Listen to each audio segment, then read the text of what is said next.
It's now my pleasure to introduce this session's keynote speaker, Dr. Veronica Alvarez. Veronica earned her PhD in neuroscience from the University of Buenos Aires, Argentina.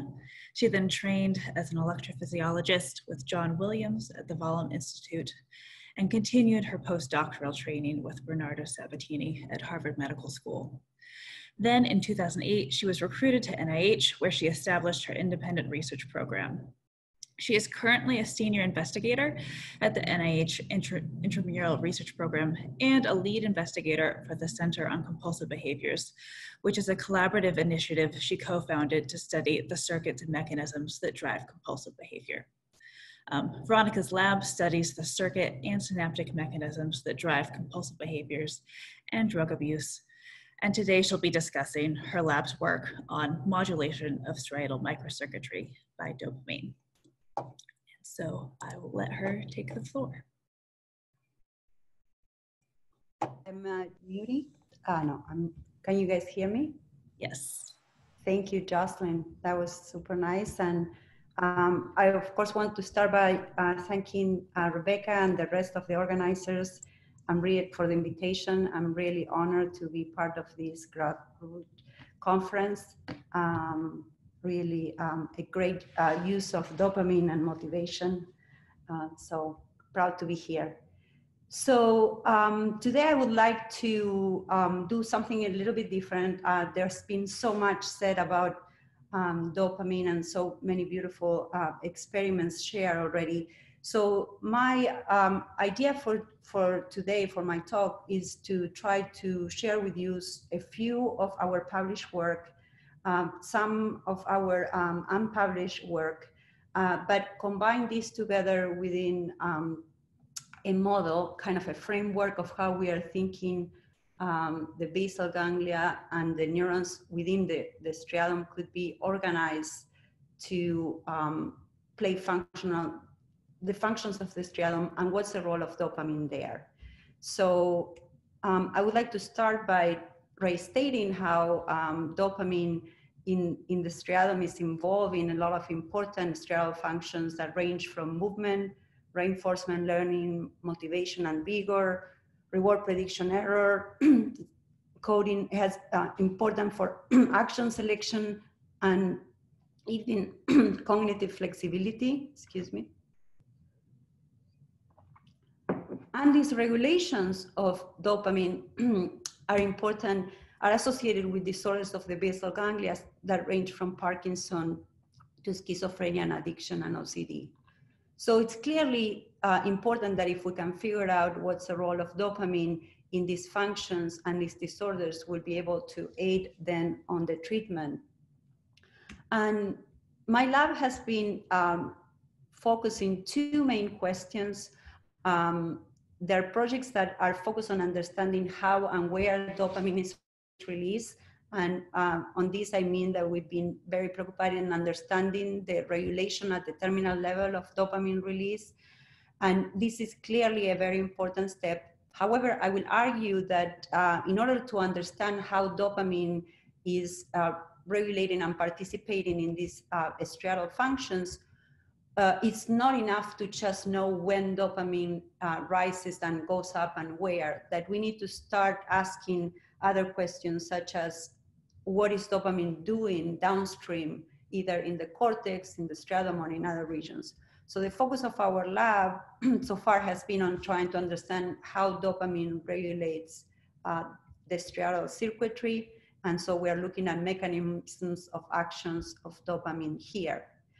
And I would like to remind now all of us that dopamine is a neuromodulator. And so all its actions are through binding and activation of G protein coupled receptors. And as these receptors can be localized to dendrites and soma, where through intracellular signaling, they lead to changes in gene expression and other intracellular signaling pathways that then eventually lead to changes in neuronal excitability. At the same time, there are G protein coupled receptors for dopamine that are expressed at the terminals. And these receptors, through similar but sometimes different signaling pathways, for example, via beta-gamma subunits or arrestin instead of the alpha G protein subunits, they regulate ion channels that regulate neurotransmitter release. So as a consequence of these, receptors for dopamine expressed at the terminals end up altering synaptic transmission and regulating synaptic plasticity. And this is important because a good example of this is the dopaminergic neurons that express D2 receptors in the soma and dendrites within the midbrain. But and those receptors are involved in regulating the excitability and the firing of the dopaminergic neurons.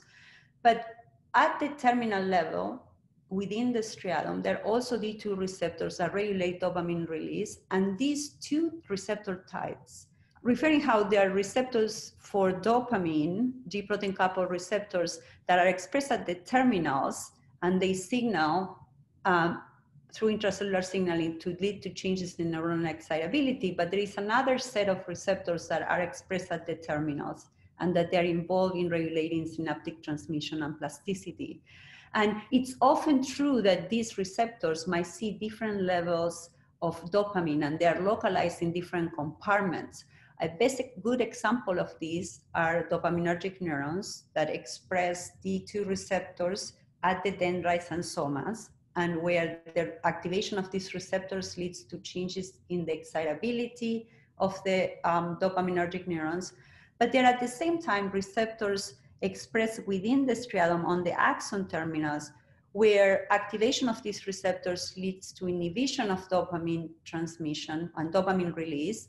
And this happens independently of the effects at the soma. And that how often these two receptors might be seeing very different concentrations of dopamine at different times. So there are these two compartments in the cells, and they can be activated independently. The work I'm going to tell you today will focus a lot on the activation of receptors that regulate synaptic transmission and plasticity, which I think are crucial for understanding how dopamine acts in the striatum. And that is because within the striatum, dopamine modulates actually the release of glutamate and regulates the release of many other neurotransmitters, such as glutamate, GABA, and acetylcholine. So an example here, axon terminals from cortex and thalamus, glutamatergic terminals, can be modulated by dopamine through activation of D2 and D1 receptors. I'm going to have to stop talking that. Can modulate then glutamate release from inputs into the striatum. Similarly, activation of dopamine receptors on cholinergic interneurons that are within the striatum leads to the modulation of acetylcholine release in this region. And finally, we know that dopamine, through activation of D1 and D2 receptors, can regulate also GABA release within the striatum, and that is the transmission from between spiny neurons. I'm going to focus on these effects of dopamine in the collateral transmission for the rest of the talk, but I wanted to point out now that you can probably appreciate how then dopamine, by activating just a subset of different type of G protein coupled receptors, can be inducing very complicated changes in other neurotransmitters that can have profound effects on the circuitry. So it starts simple, but it can very easily get complicated because dopamine has the power to modulate other neurotransmitters. And that's why we think it's a neuromodulator. So I would like to now review the evidence for these axon collaterals within the striatum that are going to be the focus of my talk. So anatomically, we have known that axon collaterals exist from median spiny neurons exist for a long time. It's over a century ago that they were first described by Ramon and Cajal. And later, I like this picture from Wilson and Groves, where you can appreciate the dendritic field of a spiny projection neuron and its axon, long-range axon projections. But before this axon leaves the striatum, it forms this collateral that extends widely within the striatum. And the plexus of these axon collaterals can be as wide as the plexus of the dendritic field. So they had been known for a while that they are there, and they were hypothesized to be very important. However, determining the functional existence of transmission between these spiny projection neurons was hard in the beginning, and it did not happen until much later in the 2000s, when we learned that in fact, spiny projection neurons can form GABA synapses between each other. And especially the work of Taverna and Planner that showed that the connectivity is asymmetrical. And what does this mean? So Alexandra did a very beautiful job of explaining the two different pathways. And so they're basically the collaterals between the different classes of median spiny neurons are not symmetrical. Indirect pathway spiny neurons send projections to 1/3 or form synapses with 1/3 of other indirect pathway neurons, and also with 1/3 of direct pathway neurons. But the other way around, from direct pathway to indirect pathway, connectivity is much lower. So there is an asymmetry in these connections that in part led to finding them to be less abundant when we don't know, we cannot identify the cell types. But once we can identify the cell types, an indirect pathway neuron is much more likely to have partners connected. The other thing important to consider is that even when you could find connected pairs, this was always unidirectional, and the number of synapses formed by each individual pair was estimated to be really low, like only a handful, between 2 and 5 synapses. So that led to the idea that maybe the lateral collateral transmission was not really so important, especially when compared with the high innervation that these spiny projection neurons receive from other GABA interneurons. However, we wonder whether there could be functional implications for this collateral transmission that had been underlooked. So what we reason is that it is, if we focus on a direct pathway spiny neuron, it's true it's only connected to 1/3 of the neighbors, but there are a lot of other spiny projection neurons. In fact, these made up 98% of the cells in the striatum. And we know half of them are going to be the indirect pathway kinds in approximately, and the other half direct pathway ones.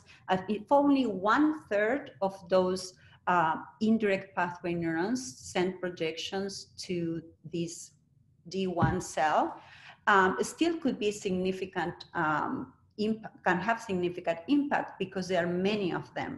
So what Lauren Dobbs in the lab did was she expressed channel rhodopsin in these indirect pathway neurons and recorded from unlabeled direct pathway cells and looked at what happened with activation of this collateral transmission and how it impacted the firing of the D1 cells. So here is a picture of the brain section where you can see her recordings were done in the, her recordings were done in the nucleus accumbens core region, where neurons, indirect pathway neurons are expressing rhodopsin and YFP. So they are green here, and you can see their projections into the ventral pallidum, confirming these are indirect pathway neurons. And then she carried out recordings, whole cell current clamp recordings of the direct pathway cells that were not expressing rhodopsin. And you can give a current step to make these cells fire. And what she found that the firing of these direct pathway neurons was inhibited by activation of this collateral transmission at a rate of 16 Hz, which is a rate at which spiny neurons have been shown to fire and be activated. So in fact, activation of these collaterals can inhibit the firing of neighboring direct pathway cells, and this effect can be blocked by a GABA-A receptor antagonist, indicating that this collateral transmission is mediated by GABA and GABA-A receptor activation. Here is the summary of that data, where in the presence of GABAcin, there is no effect of the optogenetic stimulation of collaterals, and the 40% or almost 40% inhibition that is seen under control conditions is now not longer present in GABAcin. So this is very interesting, and it suggested to us that in fact the collateral transmission could act to, could exert lateral inhibition, could be potent enough to inhibit the firing. However, you might be wondering, will this ever happen in vivo? Will these collaterals or cells that are connected to neighboring things will ever be activated synchronously in vivo? So in order to address that question, Dennis Berg, a graduate student in the lab, carried out the following experiment. He tagged cells that were co-activated during behavior. In this case, is repeated administration of cocaine. And again, very elegantly, thank you, Alexandra, for introducing and explaining so nicely the use of trap phosphine mice. This is a slightly newer version of those mice, the TRAP2, but it's the same procedure. And these cells have been tagged during the cocaine challenge day, which it's the time of cocaine, it's a way in which we have to assess the cocaine sensitization effect. And as you can see, this leads to a significant increase in the density of FOS-expressing cells, tag cells within the nucleus accumbens shell region now. And so what Dennis did is he put rhodopsin in these cells, tag cells, and then he cut slices and patched from neighboring non-activated cells. And he did the same experiment that Lauren had done, looked at the firing of this non-labeled cell in the absence or in the presence of synchronized activation of those collateral transmissions. And what he observed is that there could be significant decrease in the firing of this unlabeled cell by activating the collaterals, suggesting that in fact co-activated cells could then inhibit in a similar fashion. Here is an example, well, here is the summarized data that we have so far showing this effect of the activation is reversible, and that how this, in case 30% inhibition that he observed in average in the cells could be also blocked in the presence of GABAcin. And so in the presence of GABAcin, there is no effect of the stimulation. So we then I think I show you evidence that synchronized activation of indirect pathway neurons or could act to inhibit D1 cells. But as Alexandra and other folks actually have shown using the similar FOS trap approach, that under these conditions, not only D2 expressing cells will be tagged, but we know a high number of D1 expressing cells will also be tagged. So we hypothesized that under the condition, it's very likely that under the conditions in which Denny did the experiment, these cells are also exerting, contributing to the lateral inhibition. So how can this be working?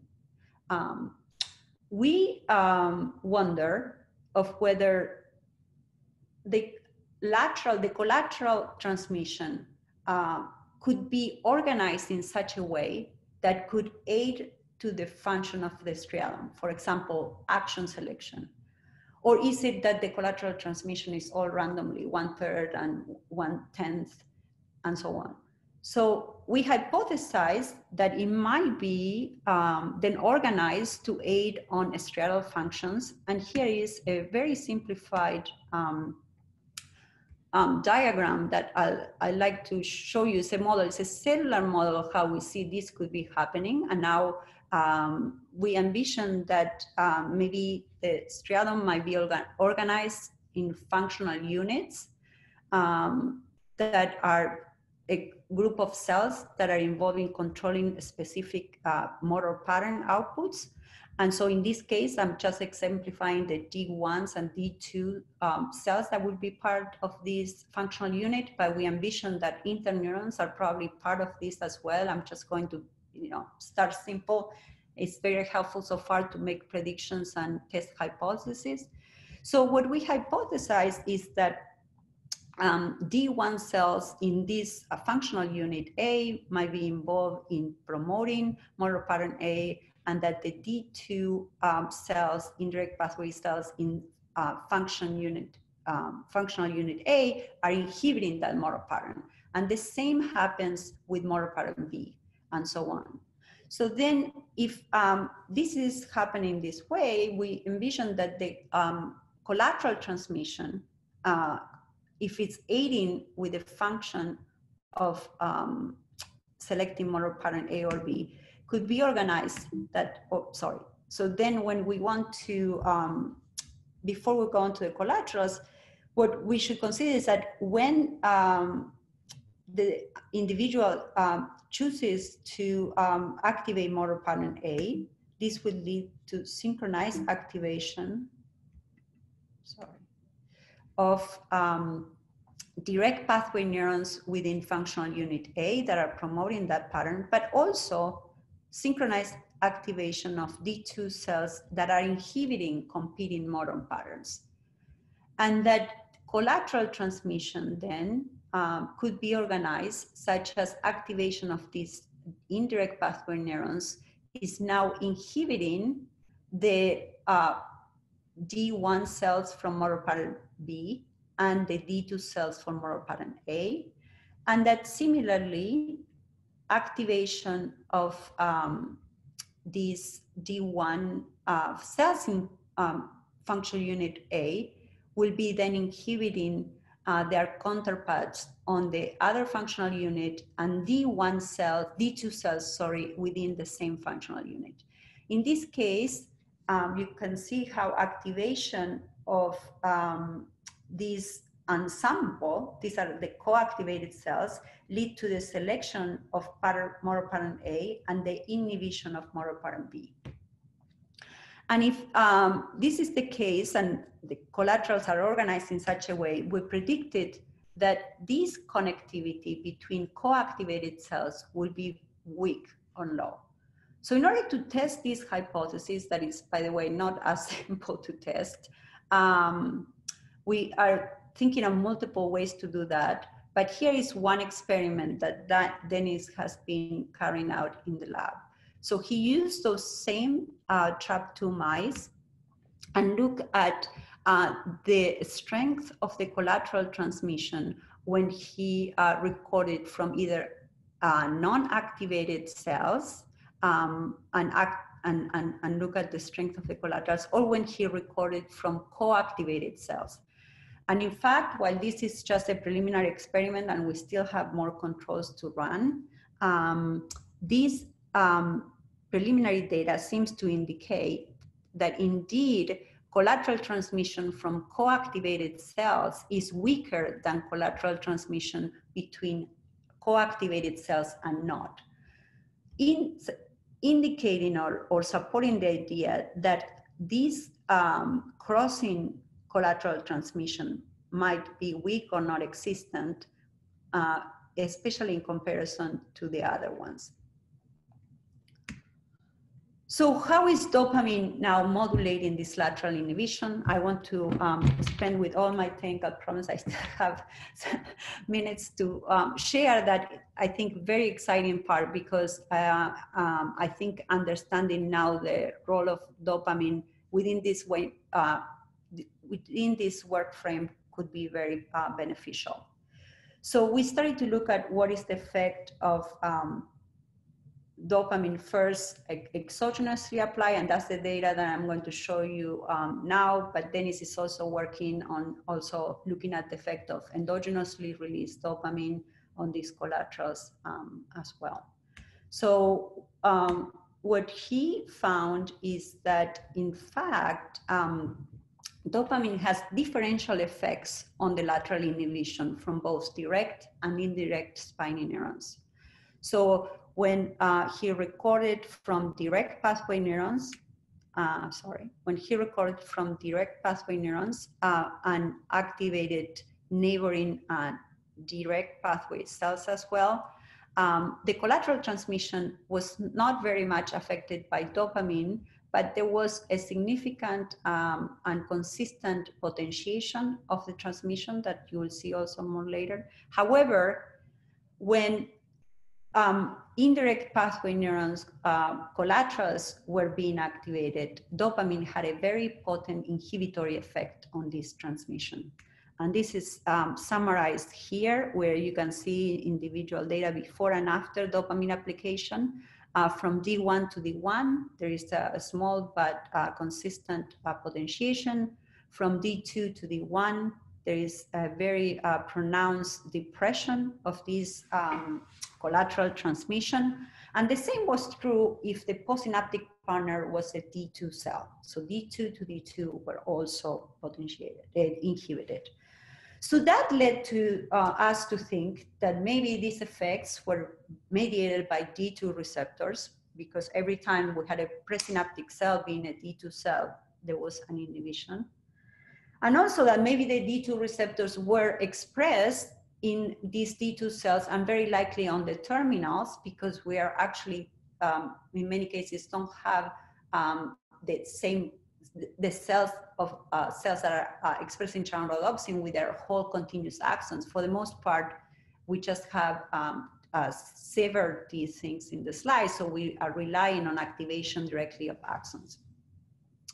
But here is one piece of data that suggests that maybe these effects are also presynaptic as well, because every time that we saw an inhibition on the by dopamine of the synaptic transmission, we also see a very pronounced increase in the coefficient of variation of that signal that suggests this could be a presynaptic effect. But importantly as well, we found that direct application of D2-like agonists, quimperol, had very similar effects. And this is, again, work from Lauren Dobbs when she was in the lab, that quimperol can potently inhibit that collateral transmission. And very interestingly enough, cocaine application by itself can also do the same in the slice. So cocaine is a monoamine transporter blocker. It won't induce release of dopamine in the slice, but it will block the reuptake of dopamine. And by doing so, it will increase the local concentration of dopamine. We consider this also to be evidence, this effect, evidence that these D2 receptors that are mediated in the suppression of GABA release are also probably very close to the release site of dopamine in the slice.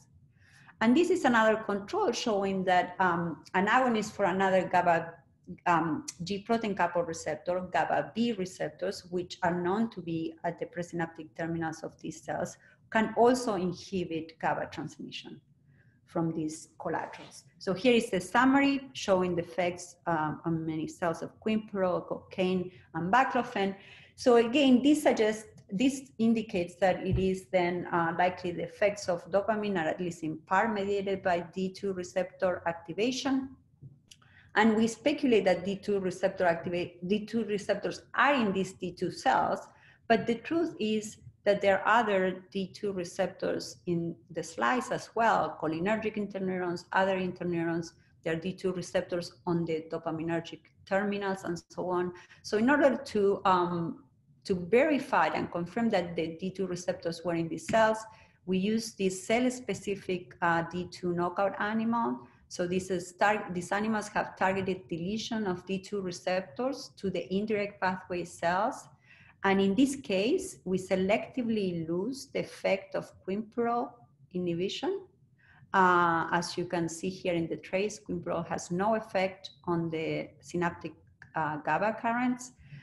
However, we preserve the baclofen effect. So this is a really nice control that shows the synaptic transmission can still be modulated. There are other G protein coupled receptors that can act, but quinpirole that had an effect, an inhibitory effect in the control animals, has no effect in these animals that lose selectively D2 receptors. So this indicated to us that, in fact, D2 receptors expressed in the indirect pathway neurons could act to suppress the GABA release from these cells onto neighboring cells. And I show you that that GABA release was acting could act to inhibit the firing of the other ones. So what's the implication of this inhibition of the inhibition? So for that, Lauren did the following experiment and showed that D2-like receptor agonists can actually act to disinhibit D1 MSN or SPN firing. So she did the same experiment as before, look at the firing of D1 SPNs in the absence or the presence of synchronized activation of the collaterals, and you see that inhibition. But when there is quinpirole D2 receptor agonist in the slice, the inhibition was severely impaired. So we consider this as evidence. So here is a summary of there is over 40% inhibition under these conditions in these cells, and that was reduced by half in the presence of quinpirole. So we take this as evidence that indeed activation of D2 receptors can act to disinhibit the firing of the direct pathway SPNs. So if we now go back and try to put this in the model, we should first consider one thing. I show you that when we want to use motor pattern A, or we want to engage motor pattern A, I should say, there's going to be co-activation of D1 cells in that functional unit and D2 cells in the opposing motor pattern functional unit.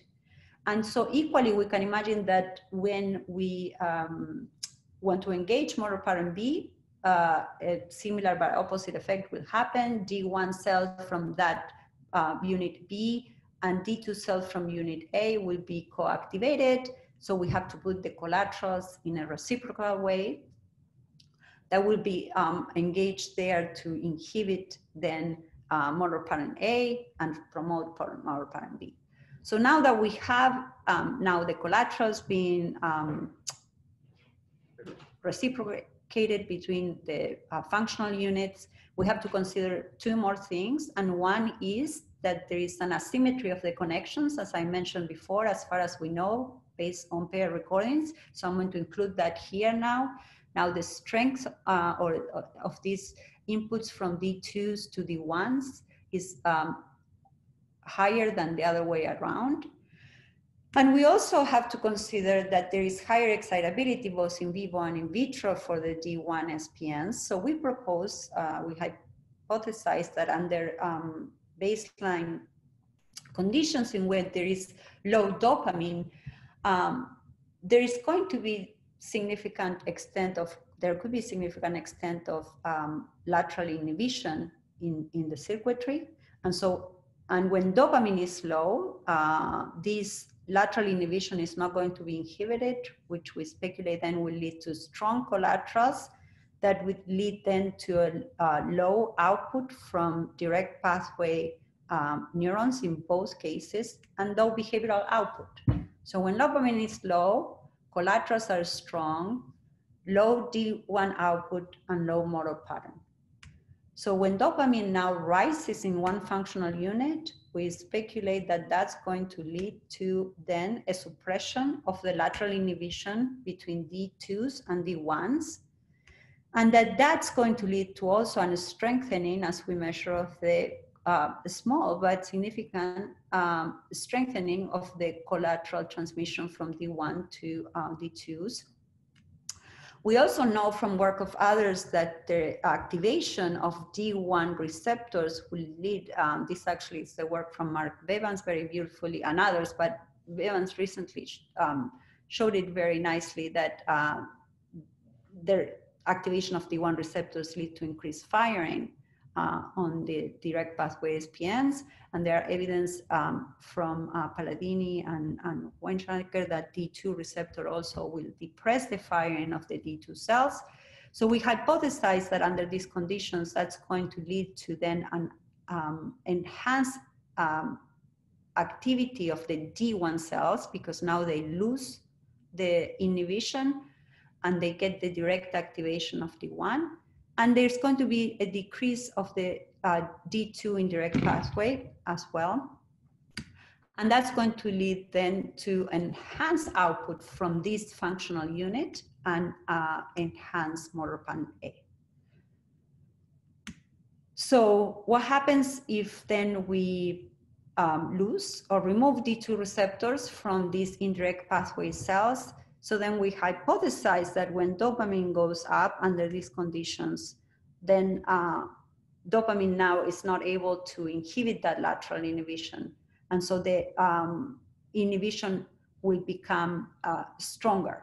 And the truth is that I'm actually talking only retroactively, because I'm not sure we speculated that, but that's kind of what we saw. And I'm going to show you data of this in a second, that in the absence, when there are targeted deletion of D2 receptors to these cells, what happens is that the collateral transmissions not only cannot be acutely inhibited, we see that in these animals, the collaterals are really high, and so GABAergic inhibition onto most cells within the striatum is very high.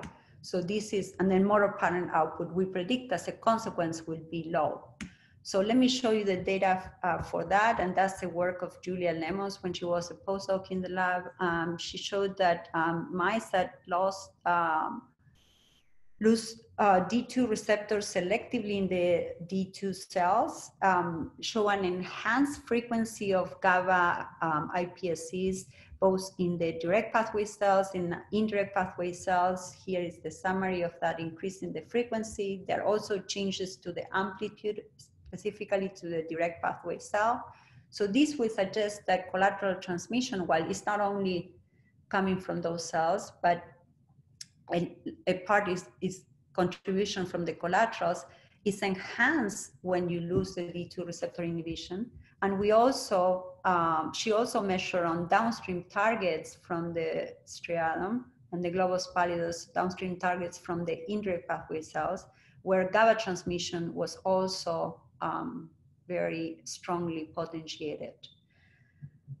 And these animals, while they have normal levels of dopamine, which we also measure in the paper, Julia found that these animals have a significant motor impairment.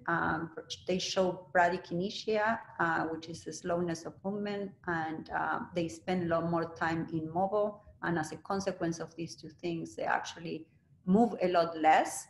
And this effect was dependent on gene dosage. So heterozygotes for the deletion show an intermediate phenotype, while the homozygotes show a much stronger phenotype. And how can we link this back to the collaterals? What's the contribution to the collaterals? And there is a lot more of this evidence that is in the paper. I highly recommend that you look at it, but I'm going to show you one piece of that is the rescue experiment. that Julia and Lauren put the GI coupled red in the indirect pathway neurons now that have lost D2 receptors, and they found that now application of the exogenous agonist CNO can act to inhibit that collateral transmission. So could replicate the effect of D2 agonists or on dopamine on these collaterals. And in these animals, now in vivo, administration of CNO has effects on locomotion. So this is an example in which the GI coupled red was restored selectively to the nucleus accumbens region. And under these conditions, we see that application of the exogenous agonist CNO leads to an enhancement on the total distance travel and the speed, by the way. And also we get partial deletion with recovery to the dorsal striatum. So partial recovery now to the dorsal striatum did exactly the same. So we speculate that these manipulations are only partial in part because they are being restored in a small, just involving a few functional units, small regions. But this also is indication that a similar pattern of connectivity and control of the collaterals could be taking place in different parts of the striatum, and that by doing so, it can be promoting motor output. So in summary, I think then I'm not doing so bad in timing. In summary, I show you that collateral transmission between the spiny projection neurons is strong enough to serve as lateral inhibition, that the connectivity pattern could be organized in such a way that it promotes striatal functions, for example, action selection we propose. And this is all, of course, models, and I wanted at this point to emphasize how the model is based off a lot of work of people that are in the audience and people that are not here anymore, like Mink. So it's not like we are just coming up with this idea, but we're find this cell model very helpful to make predictions about experiments and move forward on our interpretations. So then I also show you evidence that dopamine differentially modulates this lateral inhibition via D1s and D2 receptor activation, and that via D2 receptor activation, it acts to disinhibit the direct pathway cells by inhibiting GABA release. And we, our data suggests that this can be acting as gating. It will not on itself induce firing, the D2 receptor activation. It won't induce firing of the D1 cell, but it will gate and allow this in synchrony, for example, or when coming together with activation of glutamatergic inputs onto D1 cells, lead to much more pronounced firing than when the cell is being clamped down by that lateral inhibition from D2s. We also, I also show you data, or no, we are relying on other data, but I show you some data that dopamine via D1 receptor can activate the SPNs, can potentiate the GABA transmission from these cells. And we think that the collaterals are a key component of the circuitry that helps explain how D1 and D2 receptor activation can synergize, something that has been shown behaviorally for a long, long time. And we think the collaterals are the key to understanding the synergism, because dopamine will then, by activation of D2 receptors in these cells, disinhibit D1 at the same time that is inhibiting D1 cells directly, and that the effect of dopamine is synergistic in the D2 cells. So I also want to end by planting the seed that, or actually adding more water to the seed that was already planted, that this model will work much better if dopamine rises in one functional unit, but not everywhere, because if it's doing the same thing everywhere, all motor patterns might be activated at the same time. leading to the idea, once again, that local dopamine signals seem to be more important and seem to be easier to fit in the models on understanding how dopamine can be exerting its actions in the striatum. And so with that, I want to thank, first of all of you for your attention. Sorry for the technical problems, but I'm glad that we went through it. I want to thank the people in the lab, all of them, but especially those that did the work. I'll show you the work of Dennis Burke, a graduate student that worked with Isabel on the trapped mice and the ensembles. Also, Aya Matsui and Lauren Dobbs worked together on the collaterals and D2 receptors. Julia Lemos also show you her work on the loss of D2 receptors from the SPNs. And also these three folks are now have their independent positions at different universities. Our collaborators that contributed to the work and other past members from the lab and the funding. Thank you. Thanks, Veronica. That was an excellent and thought-provoking talk.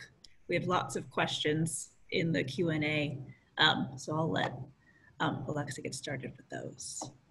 Thank you. All right, thank you. Yeah, wonderful talk.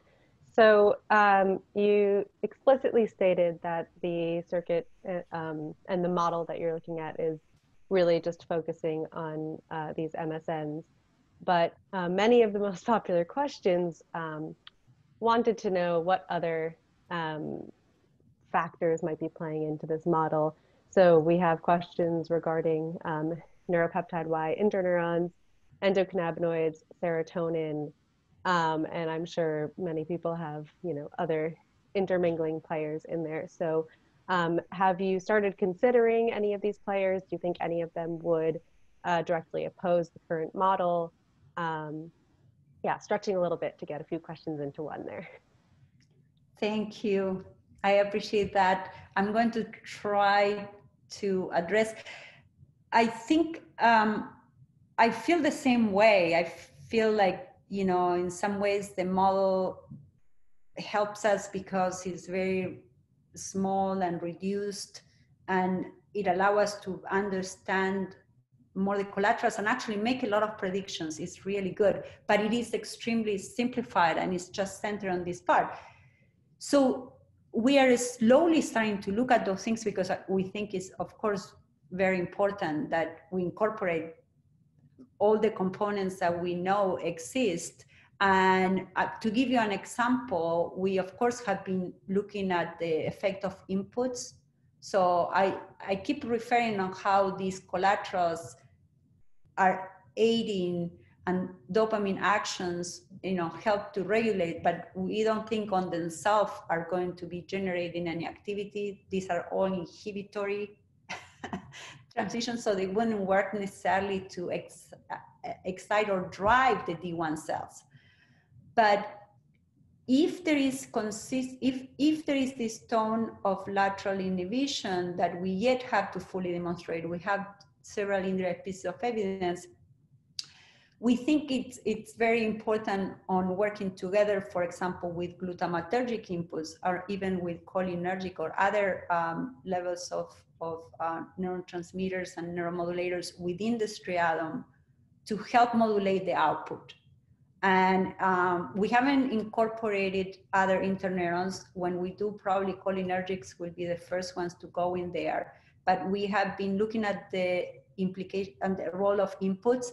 And the interesting thing is that the model can do something, can desynchronize the ensembles of cells, even when all the cells get the same cortical model, the same model input. So even under conditions in which these model cells receive the same cortical inputs that will drive their firing, we find that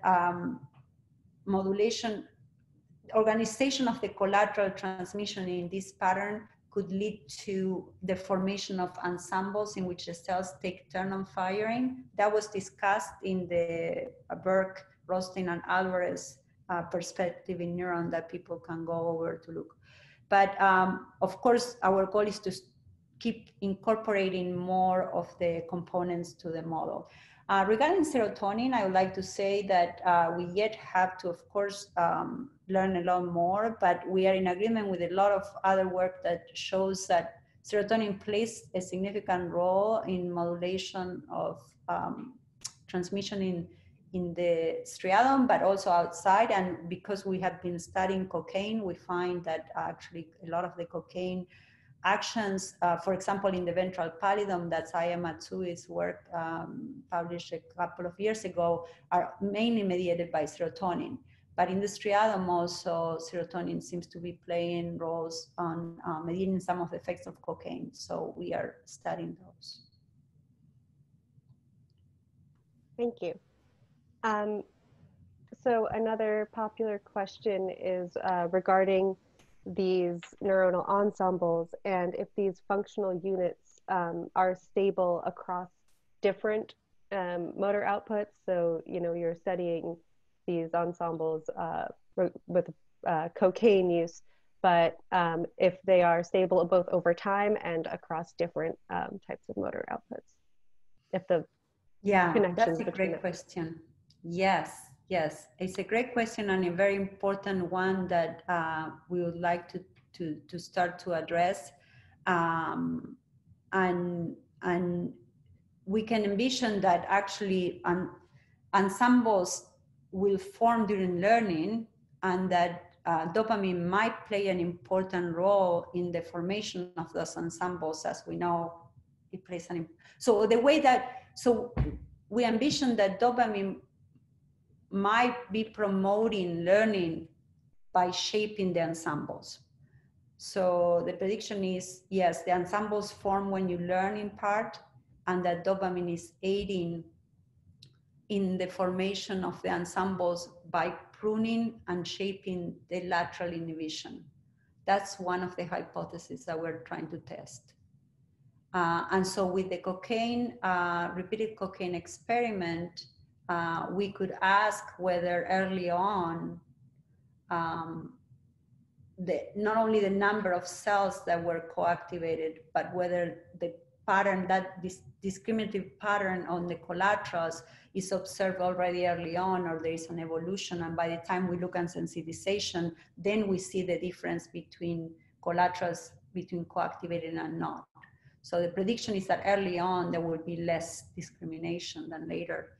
And that we speculate that dopamine has a role on shaping and pruning the collaterals to create the ensembles.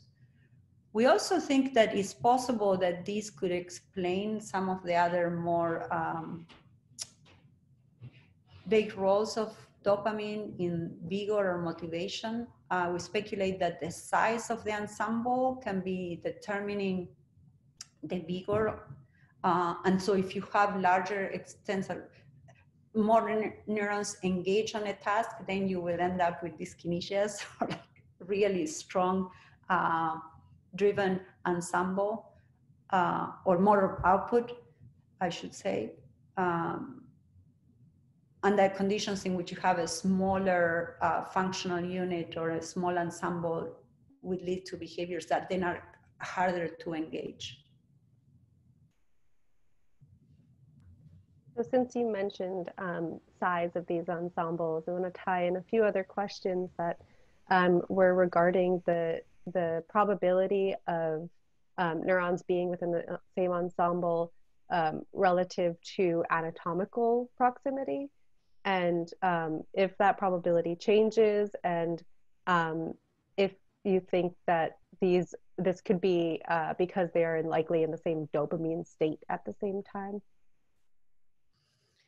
Yes, we haven't looked yet so much at the spatial distribution of the cells, but other people have looked using CFOS, which I'm not so sure, again, for the reasons discussed with Alexandra, is the only or the best way to look at these co-activated cells, because we're biased in the observation ensembles on just one signaling that drives CFOS. But it's very likely that the ensembles or the co-activated cells are much more than that, and that's why we're missing the D2s largely.